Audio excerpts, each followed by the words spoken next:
Assalamualaikum warahmatullahi wabarakatuh. Innal hamdalillah nahmaduhu wa nasta'inuhu wa nastaghfiruhu wa na'udzu billahi min shururi anfusina wa sayyiati a'malina. Man yahdihillahu fala mudilla lahu wa man yudlilhu fala hadiya lahu.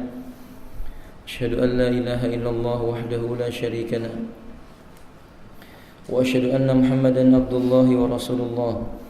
Allahumma salli ala Muhammadin wa ala alihi wa ashabihi wa man tabi'ahum bi ihsan ila yaumiddin. Amma ba'du. Ikhwati rahimani wa rahimakumullah, kita melanjutkan pembahasan dari kitab Bahjatun Nadirin Syarh Riyadhis Shalihin yang ditulis oleh Syekh Salim Al-Hilali hafizahullah ta'ala. Pasal yang berikutnya, yakni pasal tentang kewajiban menunaikan amanah, menunaikan janji dan menunaikan amanah. Al-wafa'u bil ahdi wa injazul wa'di. Ikhwan, al-ahdu, sebuah perjanjian, ini merupakan al-wathaqun 'azimatun indallah, ikatan yang kuat antara dua orang yang berjanji dan diberikan janji. Menunaikannya menjadi sifat orang yang beriman. Demikian pula amanah. Maka Allah dalam surah Al-Isra ayat 34, kata Al-Imam An-Nawawi, beliau berdalil dengan ayat ini, wa aufu bil ahdi innal ahda kana mas'ula, dan tunaikanlah terhadap janji, sesungguhnya perjanjian itu dia akan dimintai, dia akan dipertanyakan di yaumil qiyamah. Sehingga sebagian ulama menyebutkan wa masalul ahdi kamasalid daini, permisalan sebuah janji itu seperti permisalan sebuah hutang. Yutlabu yaumal qiyamah la yakhlusu an abdin hatta yu'tiha li sahibiha. Dituntut pada hari kiamat, tidak akan mungkin bebas seseorang darinya sampai dia menunaikannya. Sehingga dalam ayat ini Allah memerintahkan wa aufu bil ahdi, tunaikanlah oleh kalian janji kalian. Innal ahda kana mas'ula, sesungguhnya perjanjian itu kelak akan dimintai pertanggungjawaban tentangnya. Wa qala ta'ala, dan Allah juga mengatakan wa aufu bi ahdillah idza ahadtum, tunaikanlah janji kalian terhadap Allah jika telah ada ikatan janji antara Allah dengan kalian. Kalau kepada manusia saja demikian, tentu kepada Allah min babil aula. Qala asy-syekh hafizahullah ta'ala, ya'murullahu ta'ala biwafa'il uhud wal mawasik wal muhafadhatu 'alal imani al muakkidah. Ayat ini menjelaskan bahwa Allah Ta'ala memerintahkan kita menunaikan janji, menunaikan ikatan, menjaga janji dan ikatan, dan juga menjaga keimanan di atas perjanjian dan ikatan. Karena antara seseorang dengan Rabb-nya ada perjanjian. Dalam hadis yang sahih Nabi SAW berkata, al-ahdu bainana wa bainahumus shalah, janji yang mengikat antara kami, ini asyarif, yaitu Allah dan Rasulnya, dan mereka, yakni al-ibad, para hamba, as-salah, yaitu menunaikan salat.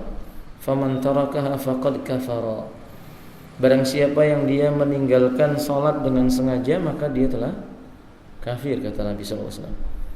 Nah, ini perjanjian. Di ayat yang lainnya Allah Subhanahu wa taala mengatakan pada surah Al-Maidah ayat yang pertama, ya ayyuhalladzina amanu aufu bil uqud, hai orang-orang yang beriman, tunaikanlah oleh kalian akad kalian, janji di antara kalian. Wa qad istadalla bihal Hanafiyah wa Malik ala nafi khiyaril majlis. Sampai-sampai sebagian para ulama saking menyebutkan pentingnya menunaikan sebuah akad, menunaikan sebuah akad perjanjian, Para ulama Hanafiyah, demikian pula Malik, berpendapat tidak ada khiyar majelis. Kalau jual beli itu nggak ada pilihan.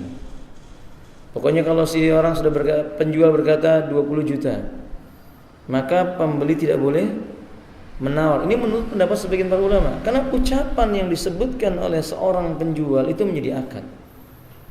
Tapi pendapat ini tidak kuat.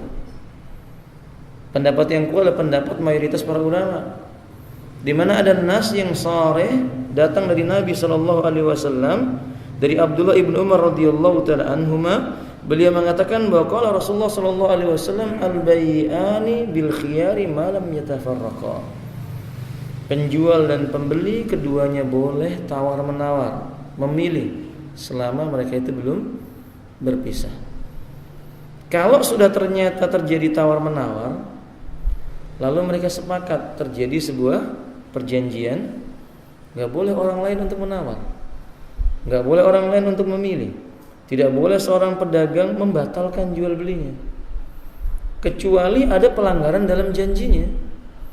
Penjual berkata 2 hari, ternyata si pembeli lewat 2 hari tidak datang. Nah, boleh bagi seorang yang menjual untuk apa? Menawarkan kepada orang lain, sekalipun dengan menggunakan apa namanya? Sebelum beli itu biasanya dikasih uang muka gitu ya. Apa bahasa kita itu, Pak? DP panjar atau panjar begitu. Ini rumah jadi saya kontrak, Pak. Dikasih uang panjar 100.000. Lalu kita katakan kabarnya harus seminggu. Ternyata lewat seminggu tidak ada kabar. Ada orang lain yang menawar, harganya sama, langsung dikasih uang kontan semuanya. Dia boleh, tidak dilarang dalam masalah ini. Karena memang dia keluar dari apa? Perjanjian yang sudah ada. Naam, kadzalika hafidha rahimakumullah. Bahkan Allah Subhanahu wa taala mengancam. Biasanya janji itu bila apa, Pak? Imma bil katabah wa imma bil talaffuz. Janji itu kalau tidak dengan lisan, dengan tulisan. Allah mengingatkan dalam surah As-Saff ayat yang kedua dan yang ketiga. Ya ayyuhalladzina amanu lima taquluna ma la taf'alun.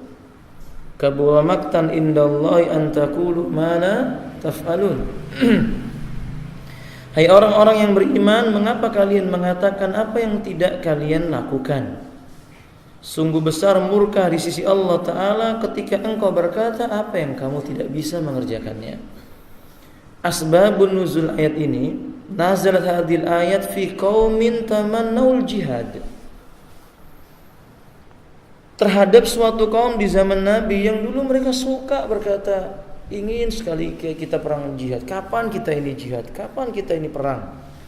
Kapan kita berhadapan dengan musuh? Falamma faradu alaihim nakala anhu ba'dhum wa kariha akharuna wa saqqa alaihim. Ketika Allah Subhanahu wa taala telah wajibkan bagi mereka perintah berjihad, orang-orang yang berangan-angan kepingin ikut jihad, kalau ada jihad itu ternyata cuma omong saja. Mereka justru pergi meninggalkan jihad, bahkan gembosi. Sebagian orang yang mau pergi berjihad mereka mengatakan jangan, fala tadhhabu ilal qitali. Jangan kamu pergi ke medan jihad, kalian akan terbunuh. Faqad halaktum, nanti kamu celaka. Apa jawab orang yang beriman? Hasbiyallahu wa ni'mal wakil. Adapun orang-orang munafik, ya memang mereka meninggalkan ini. Berarti mereka mengatakan apa yang dari lisan mereka berbeda dengan yang disimpan di dalam hatinya, tapi lambat laun akan ditambahkan oleh Allah. Ini nasihat buat kita, ikhwanillah. Setiap yang tersimpan di dalam hati kita tidak ada yang mengetahuinya kecuali Allah Ta'ala. Tetapi suatu saat Allah akan membongkar, Allah akan memperlihatkannya. Idza lam yatubu ila Allah Ta'ala, bila mereka tidak bertobat kepada Allah Tabaraka wa Ta'ala. Bukankah orang munafik itu hukmul munafiq fid dunya ala zahirihi walakinna batinuhu indallahi ta'ala yaumil qiyamah. Kata para ulama, orang munafik itu di dunia dihukumi zahirnya, karena zahirnya tampak dia salat, dia puasa, dia zakat, zahirnya dianggap sebagai seorang muslim. Tapi tentang batinnya kufur di sisi Allah, dihukumi Allah di yaumil qiyamah. Maka Allah akan tampakkan, Allah akan bongkar. Karena itu saudaraku kaum muslimin rahimani wa rahimakumullah, hati-hati tentang permasalahan ucapan berupa janji. Kabura maqtan indallahi an taqulu ma la taf'alun. Besar sekali murka di sisi Allah Ta'ala ketika engkau mengatakan sesuatu yang kamu tidak menunaikannya, kamu tidak mengerjakannya, maksud saya. An Abi Hurairah qala Imam Abu Zakaria Yahya ibn Sharaf An-Nawawi rahimahullah taala. Imam An-Nawawi berdalil dengan hadis-hadis berikut ini. An Abi Hurairah radhiyallahu taala anhu qala anna Rasulullah sallallahu alaihi wasallam qala ayatul munafiqi thalathun. Idza hadasa kadzaba wa idza wa'ada akhlafa wa idza tumina khana. Muttafaqun alaih. Zada fi riwayatin li muslimin wa in shama wa shalla wa za'ama annahu muslimun. Dari Abu Hurairah radhiyallahu taala anhu, beliau berkata bahwa Rasulullah sallallahu alaihi wasallam bersabda, ayatul munafik. Ayat itu maknanya tanda. Pertanda orang itu punya sifat munafik. Munafik dari kata-kata nifaq. Yang dimaksud dengan nifaq dalam segi bahasa, Bapak, nifaq itu artinya dakhala min babin wa kharaja min babil akhar. Kalau seseorang itu masuk dari pintu ini, keluarnya lewat pintu sana, secara bahasa disebut dengan apa? Nifaq. Bukan orangnya bukan munafik, maksudnya secara bahasa sebutan itu artinya nifaq. Sehingga hafilah rahimanillah, munafik itu kata para ulama mislul hayat, fa innahu dakhala minal ghar wa kharaja minal akhar. Seperti ular. Ular itu lubangnya dua, Pak. Dia kalau masuk lewat satu lubang, dia nggak bisa berbalik karena lubangnya kecil. Dia akan berputar lewat lubang yang lainnya. Sehingga Abu Hurairah menyebutkan al-hayawanul ladzi nifaqun, hewan-hewan yang sifatnya munafik adalah al-hayat wal aqra. Ular dan kalajengking, itu sifatnya munafik.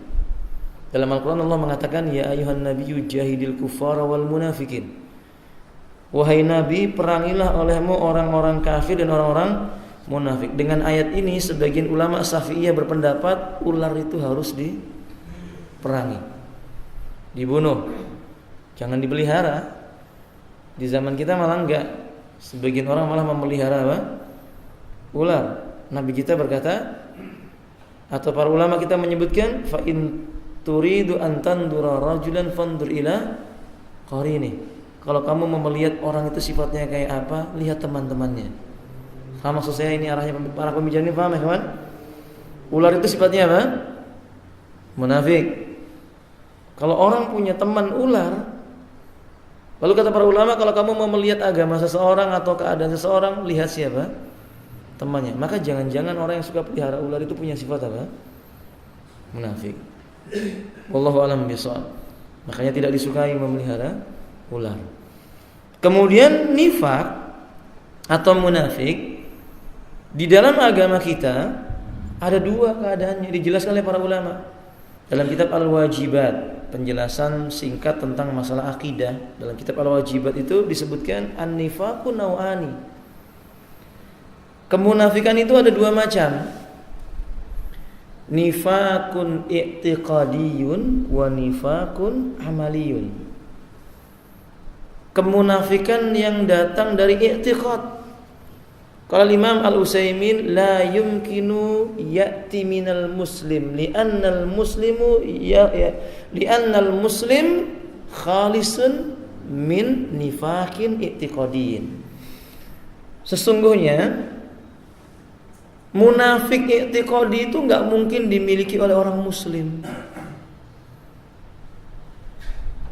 Munafik i'tiqadi itu tidak mungkin dimiliki oleh orang muslim, karena seorang muslim bersih hatinya dari kemunafikan yang i'tiqadi. Dalilnya firman Allah tabaraka wa taala, innal munafiqina fi darkil asfali minan nar. Sesungguhnya orang munafik itu tempat tinggalnya neraka yang paling bawah, yang paling dekat dengan apinya, paling berat siksanya.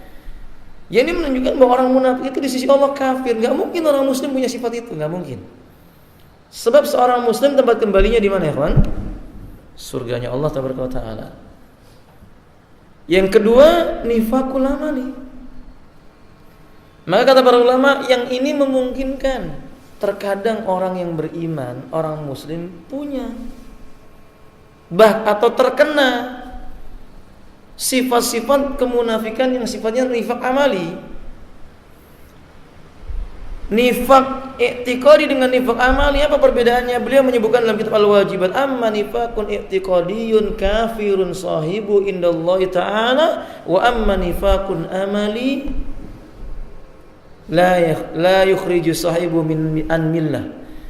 Munafik yang i'tiqadi mengeluarkan pelakunya dari Islam di hari kiamat, di neraka tempatnya. Nifaq amali ini tidak mengeluarkan pelakunya dari Islam, yaitu nifaq dari sisi perilakunya, meniru orang munafik.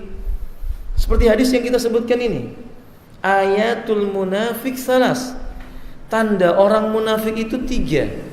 Bila bicara dia berdusta, apabila dia itu berjanji menyelisihi, bila diberi amanah maka dia mengkhianati. Dalam riwayat yang lainnya Imam Muslim menambahkan, walaupun dia sholat, walaupun dia itu puasa, walaupun dia sholat, dan walaupun dia menyangka dirinya muslim, kalau 3-tiganya terkumpul kemudian dia meyakini hal itu halal baginya, sejatinya orang itu munafik. Yang perlu dicatat ikhwati rahimani wa rahimakumullah, pertama, menuduh seseorang sebagai munafik dari segi munafik i'tiqadi ini bahaya. Tidak boleh sembarangan. Sampai-sampai Nabi SAW saja merahasiakan nama-nama orang munafik tulen. Kepada siapa? Hudzaifah ibnul Yaman. Beliau pemegang rahasianya Nabi. Saking takutnya Umar bin Khattab tentang sifat ini, dia datang kepada Hudzaifah, adakah kamu mendengar atau mengetahui bahwa Nabi menyebut namaku salah satu dari orang munafik itu? Hudzaifah mengatakan tidak. Hudzaifah mengatakan tidak. Yani beliau tidak pernah mendengar Nabi mengatakan Umar termasuk munafik, tidak. Tapi dirahasiakan oleh Hudzaifah karena memang itu perintah Nabi SAW. Sayang pada zaman sekarang banyak sekali orang menuduh orang lain itu munafik. Munafik i'tiqadi lagi yang dituduhkan, yang maknanya berarti kafir. Konsekuensinya dalam surah At-Tahrim Allah katakan, ya ayuhan nabi jahidil kufar wal munafikin waghluz alaihim. Wahai Nabi, perangilah olehmu orang kafir, perangilah olehmu orang-orang munafik, bersikap kasar dan tegaslah kepada mereka. Nah, maka saudara kaum muslimin, hati-hati. Lihat Rasulullah SAW itu orang yang sangat lembut. Walaupun pada akhirnya nanti Nabi ditegur oleh Allah ketika seorang tokoh munafik di zaman Nabi meninggal dunia dan semua sahabat tahu bahwa orang itu munafik. Sahabat mengetahui bahwa orang ini munafik. Abdullah bin Ubay bin Salul. Di saat dia meninggal dunia, Nabi menyolatkan. Abdullah bin Umar mengatakan, Umar bin Khattab mendatangi Rasulullah sambil menarik kain bajunya. Wahai Rasulullah, apakah engkau akan menyolatkan orang munafik ini? Yang dia berkata begini menyakiti Allah, berkata begitu menyakiti Rasulnya, berkata seperti ini mencela Islam. Bukankah Allah telah melarangmu untuk memohonkan ampunan baginya sebanyak 70 kali sekalipun? Ada ayat yang menjelaskan bahwa apakah engkau memohonkan ampunannya kepadanya sebanyak 70 kali sekalipun Allah tidak akan mengampuninya? Kata Nabi, Allah hanya menyebutkan 70 kali, maka aku akan minta lebih daripada 70 kali, kata Nabi, supaya Allah mau mengampuni. Bukti bahwa Nabi itu kepingin bahwa orang itu semua menjadi apa? Baik. Berarti Nabi itu hatinya lembut. Sayang kita kebalikannya kadang-kadang, ikhwan.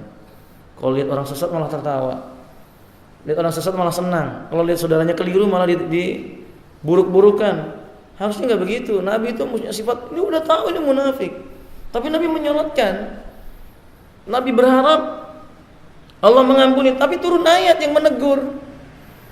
Yang kemudian Allah mengatakan, fala takum, jangan lagi kamu berdiri ala qabri abadan, di atas kuburnya sekalipun. Dilarang memohonkan ampunan kepadanya, dilarang berdiri di atas kuburnya, dilarang menyolatkannya. Sejak saat itu Nabi tidak pernah lagi menyolatkannya. Orang-orang seperti ini. Tapi yang kita ambil faedah yang pertama, ikhwafillah rahimani wa rahimakumullah, lihat bagaimana Nabi dan para sahabat bersikap sangat hati-hati. Adapun munafik amali, ikhwati rahimani Allah, sangat memungkinkan setiap orang melakukannya. Bahkan kita katakan ini adalah dosa besar, termasuk dari bagian daripada al-kabair, dosa-dosa besar, di mana Ahlus Sunnah wal Jamaah meyakini murtakibul kabair idza lam ya'taqidu annahu hillun lahu fa huwa yusamma bi kufrin duna kufrin. Pelaku-pelaku dosa besar itu selama dia tidak meyakini itu halal bagi dirinya, dia masih mengakui itu dosa, ingin dia bertobat kepada Allah darinya, orang-orang yang seperti ini disebut dengan kufrun duna kufrin. Hampir saja kafir, belum dianggap sebagai orang yang kafir. Nah, maka setelah itu apa contohnya? Bila kizib, bohong, itu dosa besar. Sifatnya orang munafik lagi. Hadis ini menyebutkan idza ada sakadaba. Sifat orang munafik itu kalau bicara maka dia apa? Dusta. Maka saya tanya sama antum, siapa di antara kita yang tidak pernah berdusta? Bapak, pertanyaannya salah atau bapak-bapak yang malu mengaku begitu ya? Berarti kan kita mengakui semuanya pernah apa? Dusta. Semua pernah berbohong. Dan itu dosa besar. Wajib bertobat kepada Allah Ta'ala. Nabi tidak mengkafirkan orang yang berdusta, orang yang berbohong. Nabi hanya mengingatkan ini salah satu sifat dari antara sifat-sifatnya orang apa? Munafik. Dan Nabi mengancam dengan hadis yang lainnya, iyyakum wal kadzib innal kadziba yahdi ilal fujuri wa innal fujura yahdi ilan nar. Hati-hati kalian itu dengan bohong, dusta. Dusta itu mengarahkan kepada perbuatan dosa yang lainnya, dan setiap perbuatan dosa mengarahkan pelakunya ke dalam apa? Neraka. Ke dalam neraka. Nah, ikhwati rahimani wa rahimakumullah. Kalau begitu keadaannya, maka kalau kita jumpai ada seseorang punya ciri-ciri munafik yang sifatnya munafik amal ini, wajib dinasihati. Lalu diperintahkan kepadanya untuk bertobat kepada Allah Tabaraka wa Ta'ala. Yang kedua termasuk sifat munafik adalah janji, tapi apa? Dia menyelisihi. Akhi fillah, perjanjian itu bukan perkara yang ringan di sisi Allah Ta'ala. Maka sebagian ulama seperti Al-Is ibn Abi Salam menyebutkan, la yanbaghi likullil mu'min ayyatasahalu bil wa'di fa innahu aqrabu ilan nifaqi. Enggak pantas bagi orang beriman bergampang-gampang mengucapkan janjinya, karena itu dekat sekali dengan sifat-sifat kemunafikan. Ya, mungkin kalau kepada teman kita bisa hati-hati, Pak. Tapi kepada keluarga, kepada istri, pada anak, nah, kalau naik kelas nanti abah begini begitu. Istriku kalau kamu pakai jilbab seperti ini seperti itu. Setelah itu terjadi lupa. Nah, itu nanti dituntut di yaumil qiyamah. Dimintai pertanggungjawaban di hadapan Allah Taala. Nah, perjanjian tidak boleh dilanggar. Lebih-lebih janji kepada Allah Ta'ala. Kebetulan tadi beliau bertanya, saya ingin sekalian sampaikan. Ada seorang wanita yang datang kepada Nabi. Atatin Nabiya sallallahu alaihi wasallam imra'atan faqalat, ya Rasulullah, qad jaa fardun min faraidillahi tabaraka wa ta'ala ala ummi bil haji walakinna atahal maut. Atau kama qala radhiyallahu ta'ala anha. Wahai Rasul, datanglah kepada Nabi seorang wanita. Lalu dia berkata kepada Rasulullah, ya Rasulullah, telah datang kewajiban dari Allah untuk ibuku berupa haji. Dalam riwayat yang lainnya, faqad azamat ummi bil haji walakinna atahal maut. Ibuku sudah berjanji kepada Allah dia ingin berhaji, hartanya sudah ada ketika itu dia sehat, tetapi tiba-tiba ibuku meninggal dunia. Maka kata wanita ini, hal alayya hajjuha, apakah aku harus menunaikan hajinya? Apakah aku harus menunaikan hajinya? Kata Nabi SAW, bagaimana menurutmu bila ibumu punya hutang kepada orang lain? Apakah engkau akan membayarnya? Wanita itu berkata, tentu aku akan tunaikan. Kata Rasulullah SAW, inna wa'duha ilallahi ta'ala ahaqqun ayyu'ta aw ya'di. Sesungguhnya janjinya kepada Allah Ta'ala lebih pantas untuk ditunaikan. Di sini Ibnu Hazm berpendapat kalimatnya azamat, berarti dia telah punya janji yang kuat. Azam yang kuat bisa jadi maknanya nadar. Sehingga seseorang yang menjumpai orang tuanya sudah punya nadar, lalu punya keinginan dan sebenarnya sudah terpenuhi syaratnya, lalu tiba-tiba dia meninggal dunia, anak-anaknya wajib untuk apa? Menghajikannya. Menggunakan apa? Harta dari si mayit. Bukan menggunakan harta anaknya. Tapi justru sebagian para ulama berkata, kalau dijumpai hartanya sudah dibagikan secara waris, berarti tetap anak-anaknya menggunakan hartanya untuk menghajikan siapa? Orang tuanya tersebut. Karena itu perjanjiannya dengan Allah Tabaraka wa Ta'ala. Tapi kalau tidak ada perjanjiannya dengan Allah, dia cuma punya keinginan saja, kepingin haji, suatu saat ingin haji. Kalau ada kecukupan, ternyata nggak ada kecukupan harta dan dia sakit-sakitan lalu meninggal dunia, maka tidak ada kewajiban untuk membadalkan haji bagi dirinya. Tidak ada kewajiban. Tapi kalau ditanyakan boleh nggak anaknya itu menghajikannya dengan badal haji, jumhur ulama berpendapat boleh. Imam Syafi'i, Imam Ahmad, Imam Malik berpendapat hukumnya boleh, dengan catatan anaknya tersebut apa?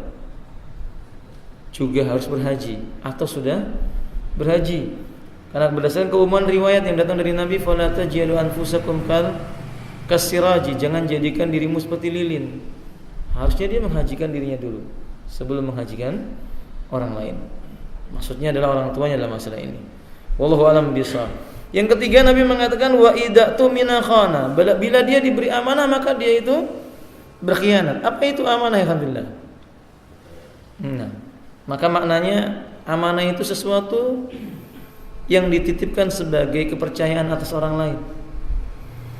Amanah ini harus dikembalikan kepada pemiliknya. Ada sebagian orang yang salah nafsir ketika menyebutkan firman Allah bahwa berikanlah amanah itu kepada apa? Ahlinya. Serahkan amanah kepada ahlinya. Maksud pada ayat ini ada yang mengatakan siapa yang ahli memegang amanah, kita yang kita berikan kepadanya amanah. Tidak, maksudnya ayat ini adalah kalau orang diberi amanah maka dia harus kembalikan kepada pemilik amanah itu. Faham maksudnya? Begitu maksudnya. Jadi kalau saya berkata, akhi saya titip buku ini, maka saya pemilik amanah. Yang diberi amanah adalah saudara kita. Saudara kita ini wajib mengembalikan buku itu kepada saya sebagai pemilik amanahnya. Tidak boleh seseorang itu memberikan amanah kepada selainnya. Dan menjaga amanah ini penting. Dahulu di zaman Nabi sallallahu alaihi wasallam, fa idza ra'a rajulun min ashabi Muhammadin sallallahu alaihi wasallam rajulan akhar yukhalifu min al-amanati allati tu'ti ilaihi aw yu'minu bihi yu'tamanu bihi. Kalau dijumpai seseorang diberi amanah kemudian dia menyelisih amanah ini, selamanya orang itu tidak akan pernah dipercaya. Dalam Islam seperti itu. Selamanya dia tidak akan dipercaya sampai dia bertobat kepada Allah. Maksudnya ada tanda-tanda bahwa dia ini tobat, ada kebaikan untuk kembali kepada al-haq muncul pada dirinya, dilihat oleh orang, baru dia dipercaya lagi. Maka ini berat, alhamdulillah. Dan kita banyak menjumpai permasalahan amanah ini dilanggar, dianggap biasa saja. Padahal Nabi menyebutkan, walaupun dia puasa, walaupun dia sholat, walaupun dia menyangka dia masih muslim, kalau dia yakini berbohong itu boleh, melanggar amanah itu biasa, menyelisih janji hal yang menjadi adat kebiasaannya, orang ini bisa menjadi munafik yang besar. Kesimpulan, kata penulis kitab Al-Wajibat, beliau menyebutkan ahyanan yasiru nifakun amaliyun ila nifaqin i'tiqadiyyin. Kadang-kadang kita akan menjumpai berawal dari munafik amali, berakhir dengan munafik i'tiqadi. Awalnya munafik amali, suka bohong, suka menyelisih amanah, suka berjanji kemudian dia selisih. Awalnya itu, tapi lama kelamaan dia menjadi besar, jadi munafik yang i'tiqadi. Naudzubillahi min dzalik. Qala Syekh Salim Al-Hilali, Syekh Salim Al-Hilali menambahkan faedah dalam hadis ini, fil hadis sabiq dzakara salasu hisal fi hadhil arba. Di dalam hadis ini ada hadis yang lain yang menjelaskan tentang sifat munafik, yang Nabi mengatakan arbaun, 4 perkara. Man kunna fihi munafiqan khalisan, barang siapa 4-4-nya terkumpul pada diri seseorang, dia menjadi munafik tulen. Wa man kanat fihi haslatun minhunna kanat fihi haslatun minan nifaqi hatta yada'aha. Barang siapa yang salah satu sifatnya ini ada pada seseorang dari 4 perkara ini, dia telah terkena penyakit kemunafikan sampai dia tinggalkan itu. Idza tumina khana, bila diberi amanah dia khianat. Wa idza haddasa kadzaba, kalau bicara dibumbui dusta. Wa idza ahada ghadara, ini yang paling penting juga. Tambahan yang keempatnya seharusnya. Kalau seandainya dia itu ahada ghadara, janji dia selisihi. Wa idza khasama fajara, kalau berselisih. Apa namanya khasama itu? Bertengkar dengan suara yang meninggi, debat. Kalau bertengkar, kalau dia berselisih, fajara, dia gunakan segala macam cara, yang penting dia menang.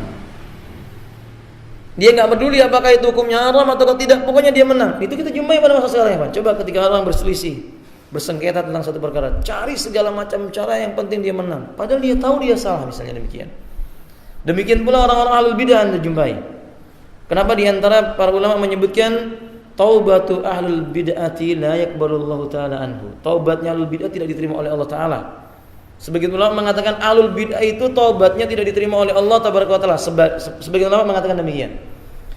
Mereka berdalil dengan hal ini. Kenapa? Karena orang-orang ahlul bid'ah itu dekat dengan kemunafikan, bahkan mereka lebih pantas disebut dengan orang apa? Munafik. Mengapa demikian ikhwati rahimani wa rahimakumullah? Sebab apa? Fa idza khasama fajar. Lihat ahlul bidah itu kalau debat, dia bukan cari kebenaran. Dia mencari menang. Gimana caranya menang? Padahal debat yang diperbolehkan dalam Islam itu bagaimana caranya mendapatkan apa? Kebenaran. Imam Syafi'i rahimahullah taala ketika beliau ditantang berdebat oleh seorang yang tidak suka dengan beliau, bahkan menuduh Imam Syafi'i itu sesat, malam harinya imam akan sholat. Lalu dia berkata, "Ya Allah, jadikan hidayah itu ada pada diri saudaraku sebagai sebab untukku." Dia minta sebab kepada Allah. Mudah-mudahan ucapan orang itu benar, lalu itu ada hidayah buatku, begitu maksudnya. Tapi kadang-kadang kita jumpai orang berdebat tidak begitu. Udah tahu keliru, tapi kan katanya kan enggak harus begitu karena sebagainya macam. Itu jelas sifatnya orang-orang apa? Munafik. Orang munafik begitu ya, Pak. Ketika perang Tabuk terjadi, orang munafik tidak mau ikut perang. Sebagian sahabat juga tidak ikut perang karena terlalaikan dengan panennya. Sahabat-sahabat yang jujur ini datang kepada Nabi, "Kenapa kamu tidak perang?" Kata Nabi, maka mereka mengatakan, "Adapun saya tertipu dengan dunia saya, Rasulullah. Saya sibuk dengan harta benda saya." Dia jujur. Adapun orang munafik, dia berkata, "Oh, istri saya sakit, oh anak saya begini, oh siapa nanti yang jaga ini," sampai padahal ketika itu perang Tabuk hukumnya fardu ain ketika itu. Nah, lihat bagaimana sih orang munafik itu lisannya demikian. Dan Nabi mengatakan dalam riwayat yang sahih, beliau menyebutkan secara makna, saya katakan, Inni akhwafu alaikum, sesungguhnya yang paling aku khawatirkan menimpa pada diri kalian, terjadi pada diri kalian, akan kalian jumpai mereka pada diri kalian, atau seseorang yang akan datang kepada kalian. Siapa itu? Kata beliau, yakni orang munafik alimul lisan. Al munafiqu alimul lisan. Orang munafik yang lisannya apa? Pintar ngomong. Nah, biasanya ya gampang menghias-hiasi, berjanji diselisih dan semisalnya. Awal hasil saudara kaum muslimin, dari sini ada hal sebagai penutup, lalu kita luaskan dengan tanya jawab. Saudaraku kaum muslimin rahimanillah, kalau sifat-sifat yang kita sebutkan ini tadi hukumnya haram, dia mengantarkan kepada sifat kemunafikan, maka segala jalan yang bisa mengantarkan kepada sifat-sifat ini juga hukumnya haram, dilarang, nggak boleh. Biasanya orang yang suka berjanji itu siapa ya, Kamila? Nah, siapa saja. Ala kuliah ada beberapa perkara. Kalau perkara-perkara itu menyebabkan kita harus berjanji, lalu kita meyakini janji kita suka menyelisihi, wajib bagi kita untuk apa? Tinggalkan yang seperti itu.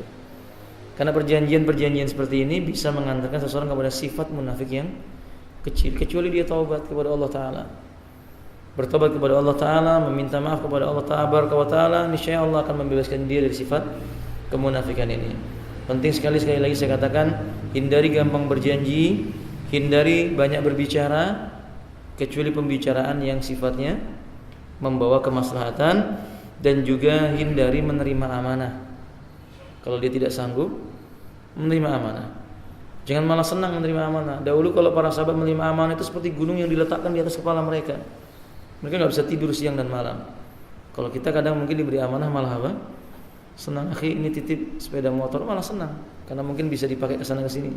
Tapi kalau para sahabat menilai, oh tidak, ini pintu neraka kalau salah jalan, tapi pintu surga kalau seandainya dia benar. Jadi dihindari yang seperti ini. Dan yang terakhir tadi itu apa?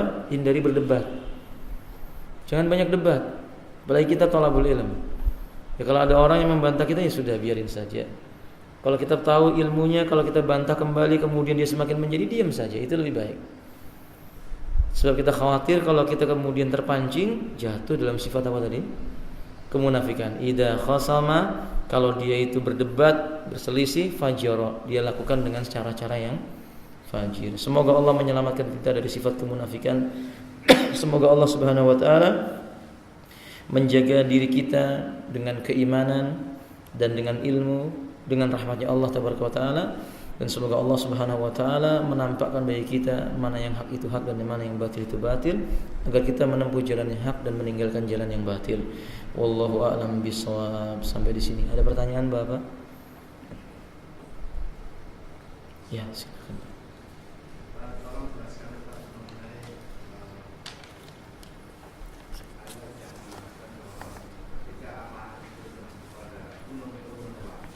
Kepada? Iya.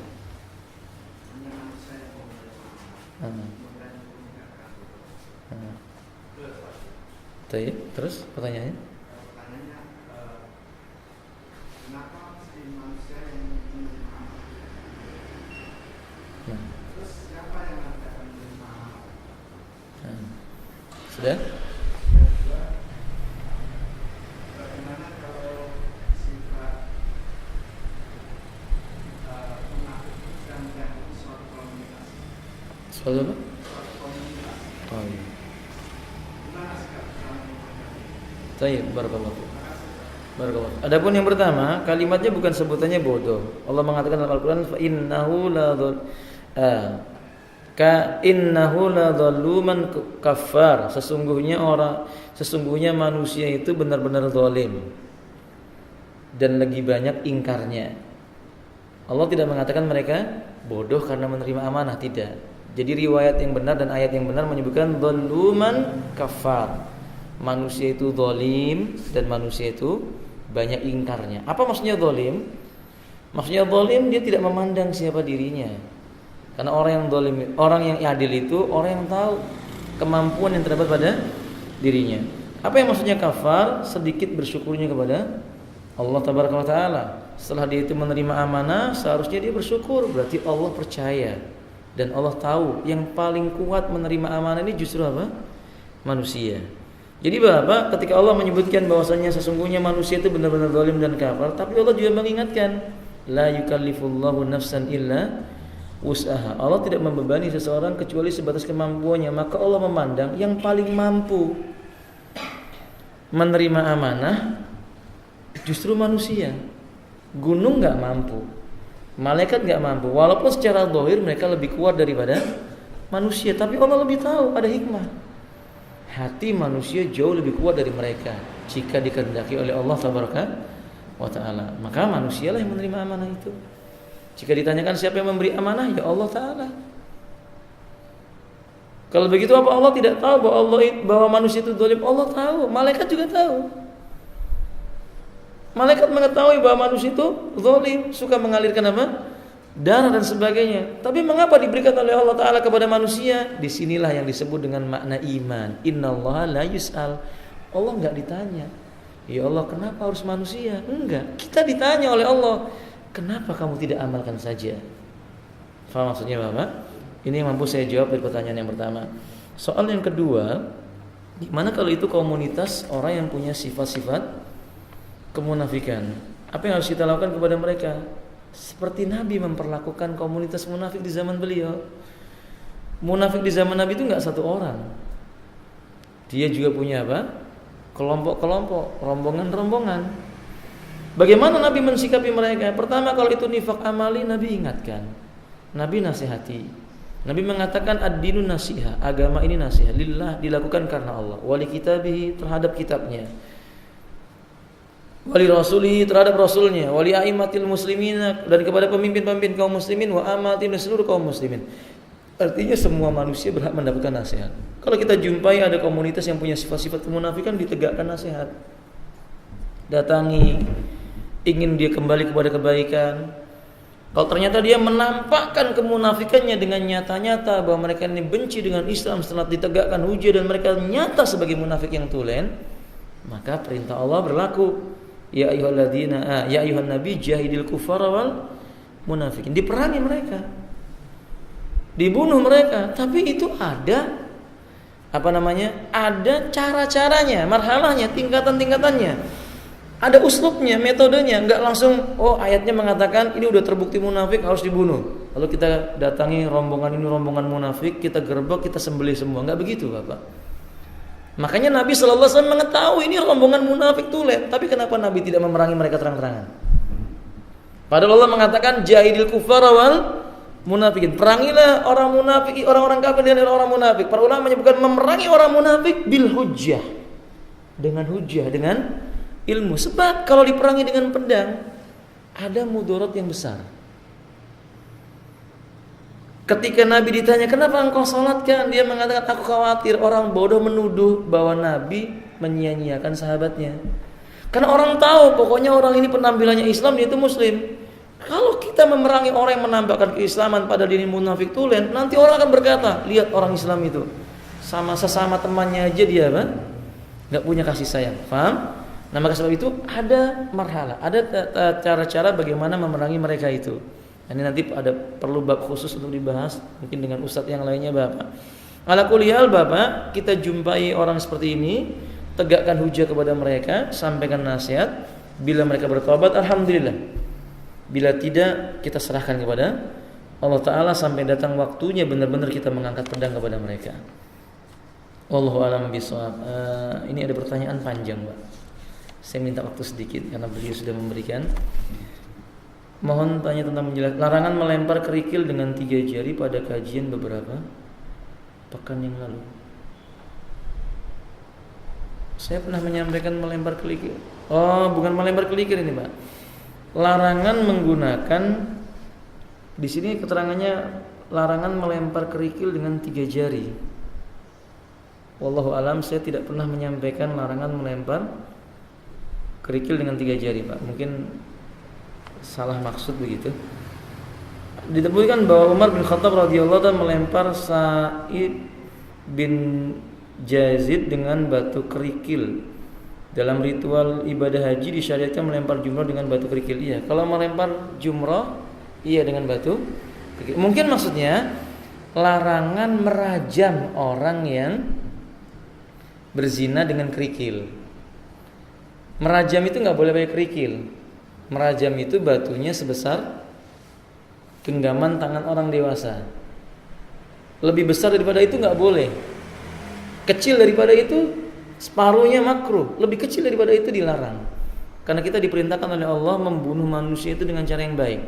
Coba kalau bapak ngelempari manusia dengan kerikil, matinya terlalu lama. Tapi kalau bapak pakai batu yang besar-besar begini, mungkin cukup 20 orang, insya Allah sudah meninggal dunia. Kalau bapak-bapak kerikil butuh 1000 kerikil supaya dia tenggelam baru mati, mungkin begitu. Nah, maka Islam melarang yang seperti itu. Tapi kalau yang dimaksud dengan melempar dengan 3 jari, nggak ada larangan, Pak. Saya tegaskan tidak ada larangan melempar jumrah dengan 3 jari atau dengan 5 jari, nggak ada masalah. Bahkan dengan 2 jari tidak apa-apa, tidak dilarang.